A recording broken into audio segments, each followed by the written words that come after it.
менчик болот.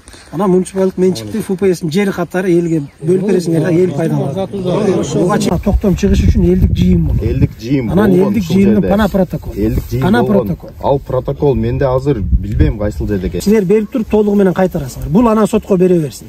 Мамлекетти береби, кимди берет, сотко бере берсин. Мен жеримди ушундай алып коюштум, момундай болду деп сотко берсин. Эмне үчүн биз мунун артынан чуркашыбыз керек? Мыйзамсыз бул алат дагы 36 гектарды 30 жылдан бери пайдаланат, бир тыйын акча төлөбөй мамлекетке. А мамлекет келип будан сурап жүрүш керек. Мына мунуңу 96-жылкы токтом. Ооба, 96-жылы. 99-жылы мынантип жазган компьютер бар беле? Жетекчилер айтып койчу. Мынантип жазган компьютер бар беле? Мына 99-жыл деп жазылып турат. 17 декабрь деп. 99-та барыбыз жашаганбыз да. Мунун бүт бардыгы жасалма документ. 36 гектар жери бакты кайра муниципалдык менчикке кайтарып берүү жөнүндө сотко эмеден сиздер кайрыласыздар. Болду, сулуу жеримиз бак. Кана турган. Не деп турасыз? Сиз эле гипразен иштейсиз. Гипразенге алганбыз, барыпчы.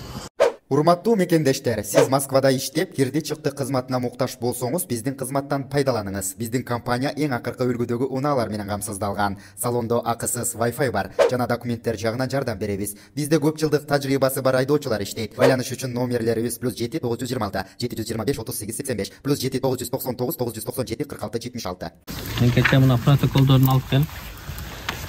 Бул биринчи жаңарык айыл өкмөтүнөн өрнөк колхозу болуп түзүлгөн экен.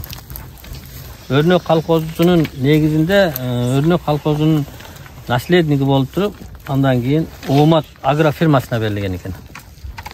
Ам биз баягы мына ал жердин заводдун баягы кызыл китеби жок деп биз издесек, апасынын атында экен. Ошон үчүн ал жерден чыкпай аткан экен. Азыр көрсөтөсүн балдарына дагы айттым. Мына документтерин баарын кече алып келип кишире кылып берди, өзүн дагы чакырды, мына келди. Эсисизлер. Эси бул жак. Gelip bir takımın orijinal özünde turat. Sıralarını ben aldırdım bana. Bir düşündürüp versem bula var. Bul azır 36 gektar deyip atkan bak. Murun Kırgızstan degen savkoz bolgon. Kırgızstan savkozunun 3. bölügü bolgon. 3. bölügü Sayız taragandan keyin Örnök degen kolhoz tüzülөт. Örnök degen kolhoz tüzülgöндөн keyin Örnök kolxozu ошол Кыргызстан совхозунун 3 бөлүгүн сатып алат. Бул жаңарыкка караган жерлер болгондо. 3 бөлүгүн сатып алганда Örnök колхозуна 232 гектар өтөт. Ошону бардыгы элдер кол коюп, бул жерде ошол гектарларды сатып алышат өзүнүн эмесинечи, бул жаккачы. Сатып алгандан кийин анан ал Örnök коомчулугуна райондук администрациядан токтом чыгат, жер бөлүштүрүү боюнча, центр эме боюнча. Ошол райондук администрация дыйкан чарбалары түзүлүп, ошолорго бөлүнүп берилсин дейт. Ал жердичи. Дыйкан чарбалары бөлүнүп, бардык дыйкан чарбаларга бөлүнүп, анан Омат агро фирмасы дагы, Омат агро фирмасы 72 гектар жерди сатып алат. Ошол Өрнөктөн өзүнө мурас кору болуп калат. Эмненин негизинде сатып алат? Örnök kolxozunun muras koru katары Omat'ta түзүшөт токтомдун негизинде. Кайсы токтомдун негизинде? Örnök ишканасы. Кыргызстан совхозунан сатып алганга сен кайсы негизде айтып атасың? Кыргызстан совхозго 3 отделение кошулганда 6 миллион рубль киреше менен кошулган токтап, ошого жараша мал, кар, жылкыларды алып бөлүнгөн. Ошо документти неме кылбайлы? Эч кандай неме сатып алган эмес да. Өрнөк айылдык комитетинин Өрнөк чогулушунун протоколу бар. Эми мынаны мындай эле карап көргүлөчү. Мына мунуңу 96-жылкы токтом. Ооба, 96-жылы. 99-жылы мынантип жазган компьютер бар беле? Жетекчилер айтып койчу. Мынантип жазган компьютер бар беле? Мына 99-жыл деп жазылып турат. 17 декабрь деп. 99-та барыбыз жашаганбыз да. Мунун бүт бардыгы жасалма документ. 11 киши менен численность учредителей 11 человек деп туруп, общее собрание учредителей производственной агропромышленной фирмы Омат деп туруп, повестка дня деп туруп чыгарып коюп атат. Осо түзүлүшүн башка деп. Мына 96-жылкы мен мунуга ишенем. Хорошо, бул жерде токтомду аны артын карабайсызбы? Сиз баягындай эме кылбаң да. Мындай кылып коркутпаң да бизнесмендерди. Бул жерде мына артын токтомунда жазылып турат. Örnök колхозунун мураскор катары Омат агрофирмасы бекитилсин деп турат. Жок, кантип аны мураскор катары кантип каттап коюп атат? Эмненин негизинде? Токтомдун негизинде, мына ошо колхоздун токтомунун негизинде. Ошого бир адамга канча мындай токтом рухсат берилет? Бир адам эмес, ал жерде колхоз Кредиторлук карыздары жана адамдардын эсептеш есеп счет иштерин жүргүзүү тапшырылсын. Ошондой эле карашуудагы эмнеде расчеттук счету бекитилсин. Өрнөк колхозунун мураскору катары Омат агрофирмасы бекитилсин дейт. Ооба. Булар ошо колхоздун мүчөлөрү. Кимдер? Бир колхоздо ушул 6 эле киши мүчө. Колхоздун мүчөсү эми өрнөктө аны эми Ошо өрнөк колхозунда ушул 6 эле киши мүчө. Мына булар эле. өрнөк бизде болгон документтер бар экен. Урматтуу Значит, байке. туура эмес. Эми ал жагын Значит, туура эмеспи? Ал жагын биз бул жерде айта албайбыз да. Чечимдин бүт бардыгы мунунун бүт бардыгы туура эмес да. Бир өрнөк колхозунда мына 6 эле киши бар. Булар кимдер мына булар? Өрнөк колхоздун мүчөлөрү. Кана эми бу жерде кантип катышкандар да. Бир колхоздо Каримжанов дейт. Р Каримжанов, Р Өмүрзаков, Т Эргешев дейт, Б Каримов, А Умаров, Ш Маматкулов дейт, Ж Каримов дейт, У Рахманов дейт. Өзүнүн колунда иштегендер экен. Мамытов дейт. А Мамытов дейби, К Паязов дейт. Ондойлор. Паяз. Эмне жок адамдар Бул өрнөк колхозунда бир колхозда ушунчалар мүчө чечип коюу 36 гектар эмен жердин тагдыры. Жок. Бул Эми эмне деген токтом? Бул жөн эле оюнчук токтом бул. Булар акш сектор болгон. хорошо, Элдик жыйындын протоколу гана экен. Мөйдө токтом бул. Хорошо, постановление.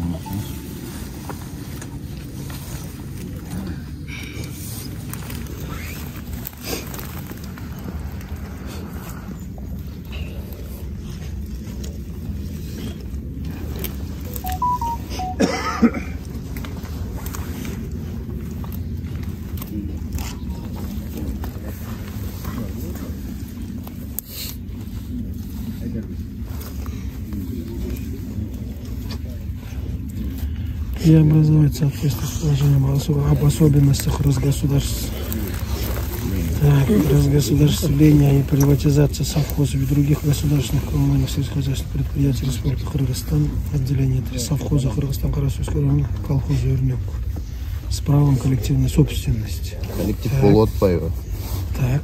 Өрнөктөн кантип Оматка өтүп кетет? Мен бул жөнүндө айткан жокмун. Ал жерде мен сизге көрсөтпөдүмбү? Өрнөктүн мураскор катары токтом турбайбы? Токтомуңар бул жөн эле Филькина грамота, токтом эмне? Бир колхоздо эмне 5 эле киши тагдырын чечип коюп. Жок, кечирип коесуз. Андай Протокол каякта элдик жыйын? Өзүңүздөн аша чаппаңыз, өзүңүздүн мыйзам катары эмеңиз. Мен айтып атам, мен мыйзам туура менен эмес деп айтам. мисалы үчүн азыр официальный лицо сүйлөп атасыз, туурабы?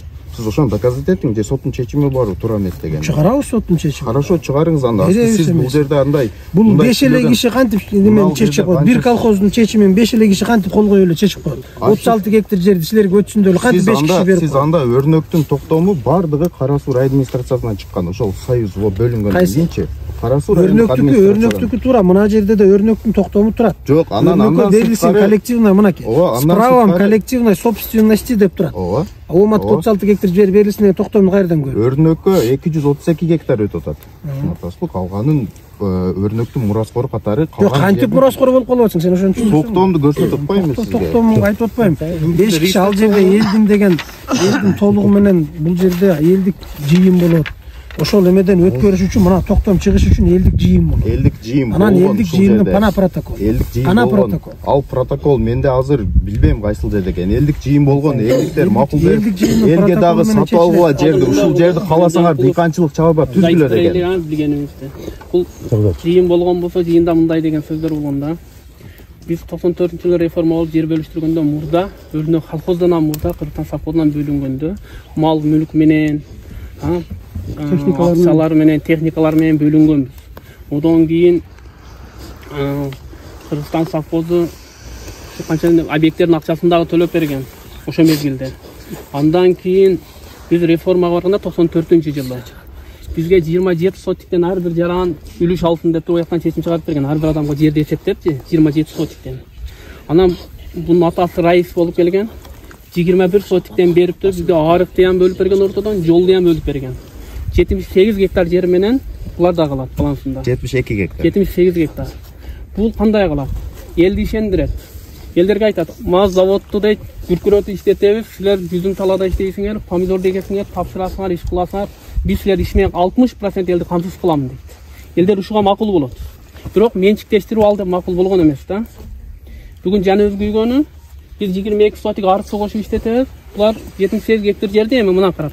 Соттун чечиминде турат, 60 гектар жерди чечип берген экен. Мына бүгүн Кудайга шүгүр 36 гектар жери калды. Алганы мыйсамсыз экен, алып келдик. Быйыл мына 9 гектар жерин алдык.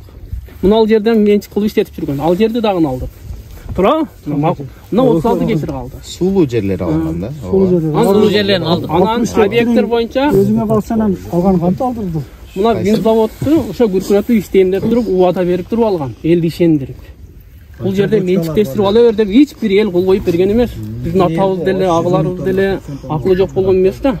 Жок, бул жерде жер менчик мунуку деген документ жок. Бир дагы документ жок. Көрсөтөйм да, документ көрсөтөбүз, көрбөйсүз. Мындай чечим чыгара бересиз. Анан кийин Өрнөк колхоз болуп туруп 3 жыл эле иштеген. Өрнөк колхозчу 3 жыл 4 жыл. Ошол мезгилде Фосфондко булар акча төккөн эмес. Бүгүнкү күндө ошо пенсияга чыга тургандар чыга албайт. Көрсөт, мунаны мага бер, мына биздики кичирақ. Пенсия чыкканда минус болуп 3 жылдык стажы жок чыгып атат азыр. Себеби 3 жыл эме токтоп беректа. Mesela ben 20 сом төлөгөн. zamgı atır ne etkiler. Ben pese çıkıp şurada. Şurada işte ne ben. Şurada tuğul şurada 70'e çıktım. Bir ülüş bir cehennem algan esmin. At, жылқы жоқ, ой мал көргенім жоқ. Kuponunda көргенім жоқ мен sana айтпаймын. Kapalı bağlı sesleri ben Kırgızman ошо сүйлөремін. Bir жылқы, mal, ой көргенім жоқ мен. Kuponunda görgönüm жоқ мен. Realizm var şunday da. Ha. Bir önde görgönüm жоқ мен. Şöyle brigadir болып işlep жүрдüm. Pensiyаңыз пенсия боюнча. Pensiyam bolsa aylıkça. Brigadide qayıtsa da men 5 aylık pensiya alam. 3 yıl stajınız yok. Yok staj. Açlığına olmaz. Minimum ötmez demege. Sosmatma. Basın bakan yerine para ver. Ne bu akıl bu? Bizde hakikatte var mı? Var mı? Hakikatte var. Bu Tacıbayev деген kim eкен? Abi sen Tacıbayev aklını Memleket işgaladan işleye başkarma var.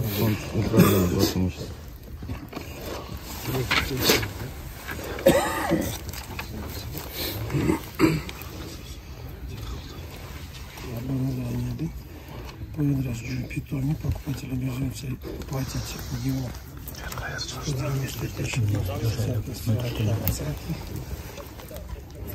Şey kadın biraz korkmasını bilmem mi? Şunca yeli peşetler kabul yürüp başı bize bir lapatek ceket bir çapasın hani. Onda ısır biraz korkmasın. Şunda satılız kerengi. Hadi satılız. Ben şu anda satılız. Ben bir tane alacağım. Şimdi ne söyle kalacağım satılız. Elektrik bakıp satıp koyuyor bu neme. Rayonduk agrar 36 ga жерди сатып койгонго ким укук? Бак сататпай бакта. Кайсы бак? Мына көлүктү көрбөйсүз. Жок, кантип сатып коет аны? 11 гектин Бул жерде мына Жол туртуп мен билем. Мына эми жазылып турат бул жерде. Продавец обязуется передать собственность покупателю здания винсовхоза, туурабы? Кондитерский цехпи мына? Ооба. Оборудование. Концертный цех. 36 га дейт техника. 36-ны сатып койгонго кантип эме берди? Эмненин негизинде сатып койду? Ал жылы 2002-жылы сиз өзүңүз билсеңиз, приватизациянын экинчи этабы башталган. Экинчи этабынын негизинде жерди бөлүштүрүү укугу Сазырга берилген. Жок, Сазырга берилген. 36 ганы эмненин негизинде сатып коет ал? Мүлк ошону биз биринчи правообладатель мураскор болгон негизинде. Жок, кантип мураскор болот? Мураскор деген документти чыгарып берчи мага. Өрнөктөн мен тиги Агро Омат деген мураскор дегенди чыгарып берчи. Ал 6 кишинин жыйыны менен чечип берсем сиз ишенбейм деп атасыз. Ал протоколуңар жөнүндө жомок ал. Ал протоколуңар 6 киши мынанча мүчөнүн тагдырын чечип койбойт да ал. Хорошо, сиз анда эме кылыңыз. Мындай мыйзам түрүндө кайрылыңыз. Мындай чечпейт, анда кылбайт дебей, сиз чечим чыгарасызбы же болбосо сотко кайрыласызбы? Ошондой түрдө кылайлы. Бул жерде жанагындай жалган сүйлөп, жала жагыштын кереги жок. Сиз официалдуу эч ким сага жалган сүйлөп аткан жок. Мисалы үчүн утверждать эте албайсыз. Сен эмнеге анан айыл өкмөткө бөлүгүңдү көтөрүп келип көрсөтпөйсүң? Меники деп эмнеге келбейсиң? Кана айыл өкмөт кана экен. Качан алып келди документти? Кеч алып келдим. Канча жол сурадыңыз өткөндө айтып? Биз бул неме менен сүйлөшүп качандан бери мен бул 3-4 жыл болду мисалы, давай аренда төлө дейм да. 2020 жылда алып келип копияларын таштаганмын офисиңизге. Эми сиз башка бирөөлөргө берип коюшуңуз мүмкүн, бирок 20 жылда таштагам. Мен копиясын сураганда алып барып эле таштайм. Бир дагы документ көргөн эмеспизби? Жок, мен бир дагы документин көргөзбөй койду деп едиңиз. Копиясын таштаганмын 2020 жылда. Өткөндө айттыңыз да копалак арендан төлөбөйт. Азыр мына мисалы Кимге алып келип таштады? мына завод боюнча дагы апасынын атында экен биз издеп жүрүпбүз. Мына кызыл китебин эми көрсөтүп. Мына кече көрдүк. Биз башкаларды издеп жүрөбүз. Элдин заводу кандай апасынын атына өтүп калат. Жама өткөргөн экен да, мына азыр мына немесинде көрдүм. Onda libo brali buladi. Өзүнүн коласында иштегендер бар турлаган. Бычак эки жагы кескен болсо бирок 4 жагын эсип турат. Жок, бул азыр протоколдук мындай болот. Бул протоколдо бу жерде протокол түшпөйт. Ал 6 киши эменин тагдырын чечпейт да. 250 Ал өткөрүп коюш керек, маалыматка берип коюш керек. Бул деген бир 6 кишинин колу менен болот го. Айыл өкмөт. Эмеде госрегистр гана. Эмне деп катталган? бир сот. Бизде азыр бак каттоодо жок. Каттоо коюлган эмес. Заводдун местасы бар экен. Заводдун местасы турабы? Госак заводко бергенсиңер. Баккачы? Бакка эч кандай госак берилбейт. Бакка көлүк эле берилет, ал бакка кандай андай госак берилсин.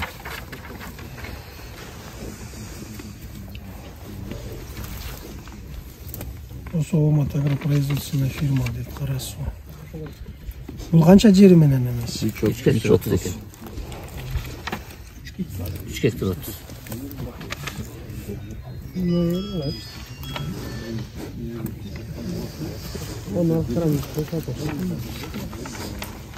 Госак кимдин намында? Асанова? Асан айдаткан. Договор купля-продажа экен да бу дагы, а? Апам атына өткөзүп койгонбуз.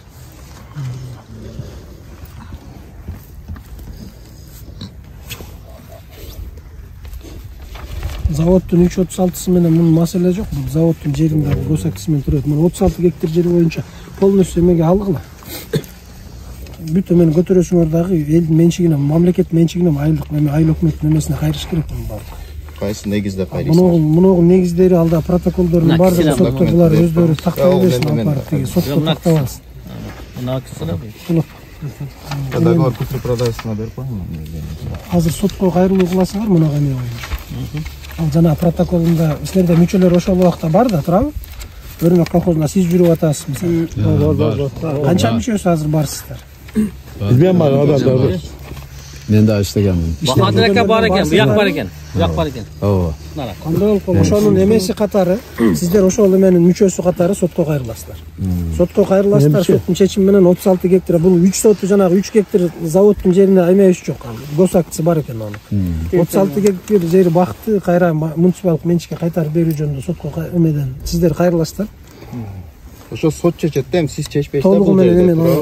Андай кылып чечим чыгарбаңыз да, мен кайтарабыз мамлекетке. Мен сага дагы бир жолу айттым. Компенсацияны төлөп берсеңиз. Бир тиын компенсация болбойт мамлекет. Мамлекеттин жеринен сага эч бир компенсация төлөп берилбейт. Биз проблема. Мамлекеттин жерин ошончо пайдаланып жүргөндүгүң үчүн Аллага ыраазылык айтасың дагы чыгып кетесиң.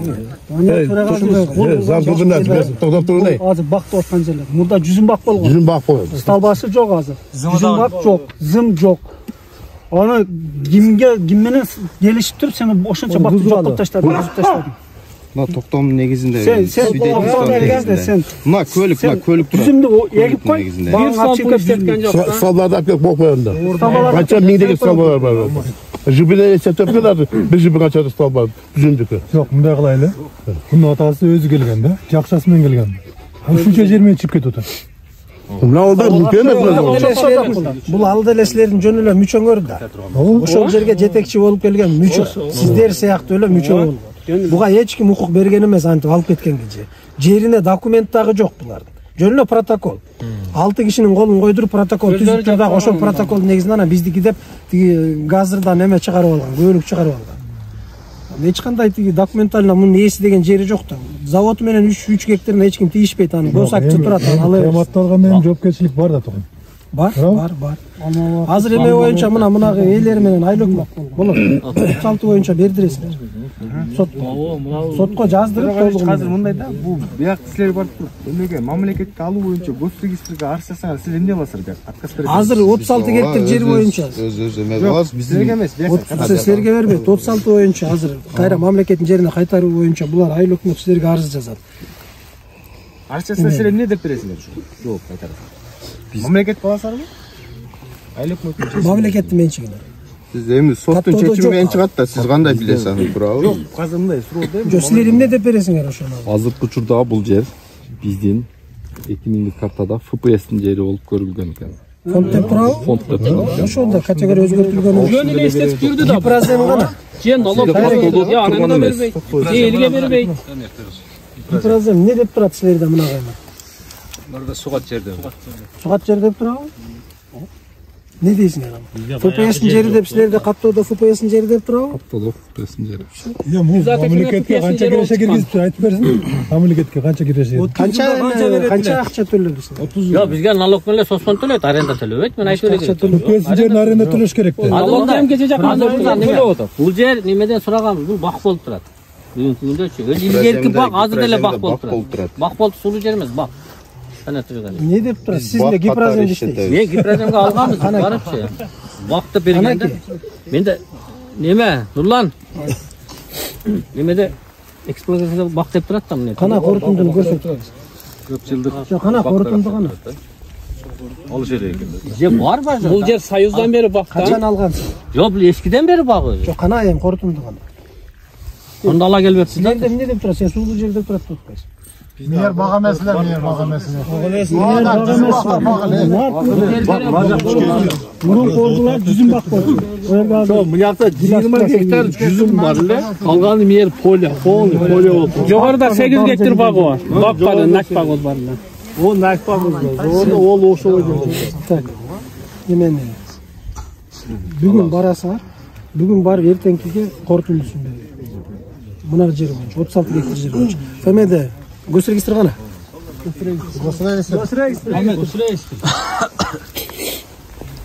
Официально жана ФПСтин жери деп катталып турат силердеги эме боюнча. Каттоо боюнча эмесин алгыла болот. Бүгүн корутундусун сразу справканы алгыла. Что каттоодо турат деген. Болду, ошол ошонун негизинде силер эмени жазасыңар арызды. Сотко жарандар кайрылат, 36 гектар жерди мамлекетке кайтарабыз. Толугу менчик болот. Ана муниципалдык менчикти ФПСтин жери катары элге бөлүп бересиңер да, эл пайдаланат. Буга чейин мына заводтун жерине 3 гектарга эч ким ал жерге тийишпейт, эч нерсе кылбайт. Анын госактысы бар экен ал. Аны ошол убакта сатып жүргөн адамдардын абийиринде ошолор жооп берсин. Короче. Ким сатат өздөрү сатат өздөрү. Ким сатат өздөрү. Жасап тур да, жана госакты жасап бергендер бар да. Хорошоларды 3 гектар калсын. Калганын элге беринге ошол максаты ошол.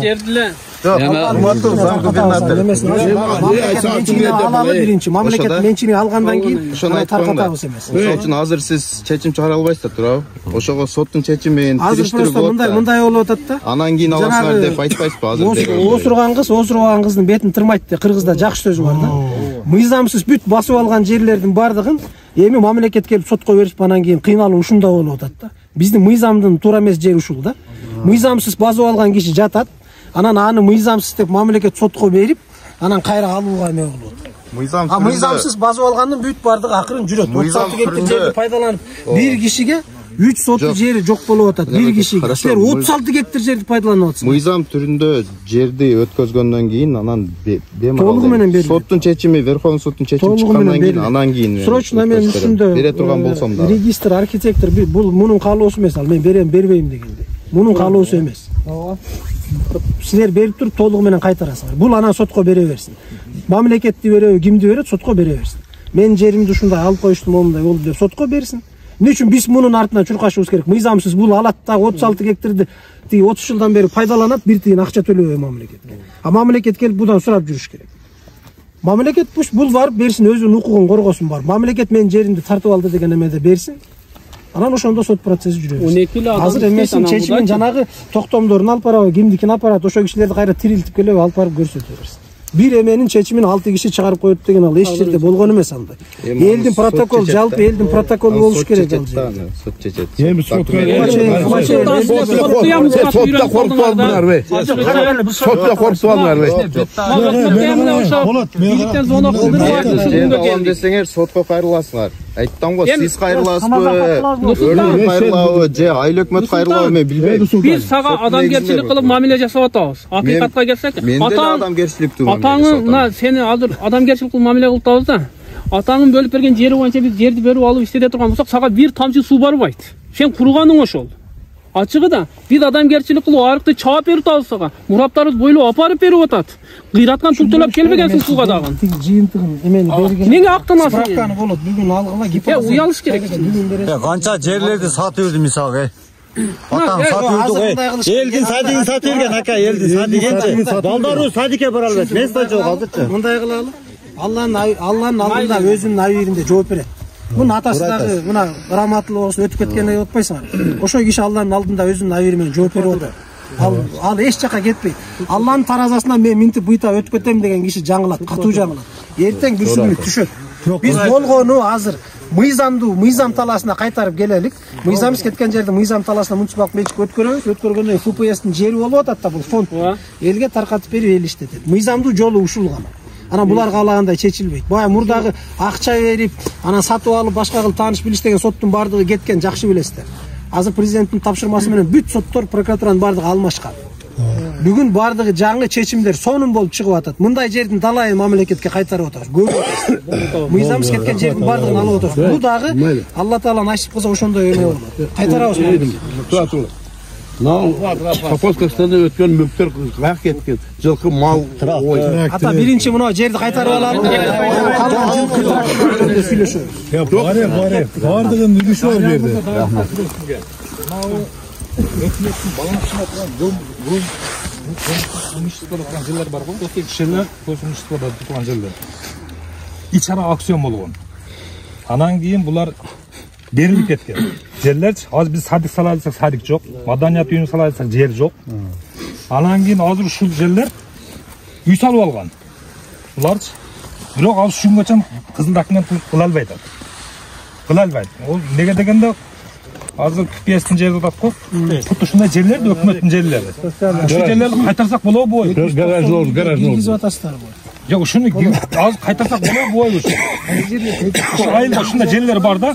Жок, айылдардын кирген жок. Неге дегенде мына, демеле? Мына ал жигит Ооматтан сатып алган. Гаражды. Гаражды сатып алып туруп, немеге берип койгон, элдерге берилген чекке. Жок, бүгүнкү күндө туура айтат, документ кыла албайт. Канча гектар жер болот? Мына жерде 70 сотик. Бул негеденде мен Оомат неме жыйканчылыгын сен жерди беришке акың жок деп мен дагы айтып атам да, сен бере албайт элең. Ал кантип берип коюп атат? Бул кошак менен сатып алган. Анан мындай да, баягы неменин негизинде чайкана, мына немелер баары өткөн да Ооматтачы. Кошумчтан өткөргөн дагы, анан ошонун негизинде ошол жер биздики деп туруп, мына биз азыр баняны алып калганбыз, анан кийин чайкананы алып калганбыз.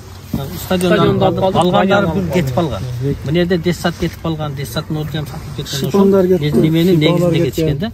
А мен мына бул жигит бүгүнкү чейин кыйналып жүр. Мына өзү Азыр onu миллион салынганбы? Миллион салынган. Жашап атышат. Мына. Эним. 7-8 өзү мен карап. Токтоп туруп, өзүн адамдарга кайра сатты. Жөн беле турган жерди өзү адамдар сатып отурат. Жок, азыр мындай. Мыйзам боюнча мындай. Турун айты. 291 менен жарлыгы бар. Токтом бар. 291 менен силердин жериңер мыйзамдаштырып кызыл ките берилет үйлөрүңө. Жок, ошону эми азыр президент айтып атат ушуну. Азыр кирет. Жок, президент айтып атат. Эгерде ол өкмөттүн эсебине фонддун жерине турган болсо, ол берилбейт деп атат. Анан кийин эгер үй салып мындай берилип кеткен болсо дейт, майыл ого деп положено бергиле онда дейт. Үй салып кеткен жерлерine берилсин деп атат. Ошого кайра өкмөттөн жер алып, берсин элге деп атат ушуну. Кандай жер? Азыр мындай да. Азыр бизге садикке жер жок. Азыр мындай. Мында мен түшүндүрүп Мен айтпаймын. Азыр садик, мектеп курам десеңер, азыр райондук мамлекеттик администрация укук берген. Суга жерди, бак дарактарды трансформациялаганга мүмкүнчүлүк берилген. Район элеп турат. Район бишкекке барбайсың. Азыр мындай да социалдык объектилерге мисалы бала бакча, оорукана боло турган болсо, район өзү эле трансформация кылып коет. Бишкекке барбайлы. Бишкекке мурдагыдай өкмөткө барып жогорку кеңештен келбейт. Азыр мыйзам менен укук берген. Район өзү эле карайт дагы, кимиңер мектеп салабыз десеңер, башка инвестордор башка. Кече ушуну Бакыт Торобаев айтып атпайбы ушуну азыр? Силерде жер тапсаңар дейт, өкмөттүн немесине балансында жер болгон болсо дейт, садикке, мектепке, немеге жазгыла деп атат. Айыл өкмөт турат. Эгерде ошондой салабыз деген мүмкүнчүлүк болсо, кайрылгыла чечип беребиз, маселе жок. Маселе жок. Немеден министерстводон адамдар келди кече келип азыр араптарга азыр 60 мектеп араптардан буруп берет. Ошонун бир мектепти азыр бүтөнүккө киргизебиз деп кетти. Мына жаңы жылдайын баарыгын деди. Жерибиз бар да эми. Эгерде жер керек болсо кайрылгыла, район чечип берет, ада маселе жок. Мурдагыдай тияктуу күтпөй.